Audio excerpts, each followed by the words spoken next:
বর্তমান 26শে মার্চের আলোচনা সভায় আমরা আলোচনা করতেছি 54 বছর ধরে এদেশের জুলুম, অত্যাচার, নির্যাতন এবং বৈষম্যের কারণে পাকিস্তান থেকে বাংলাদেশ স্বাধীনতা লাভ করেছিল।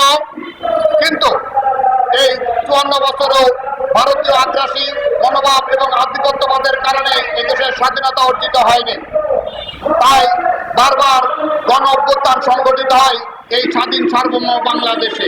কারণ এদের কৃষক, শ্রমিক, মেহনতি জনতা তাদের ন্যায্যতা, ইনসাফ প্রতিষ্ঠিত না হলে 5 বছর পর পর বাংলাদেশে নেমে আসে এবং আন্দোলন সংগ্রামের জন্য রাস্তায় নামে।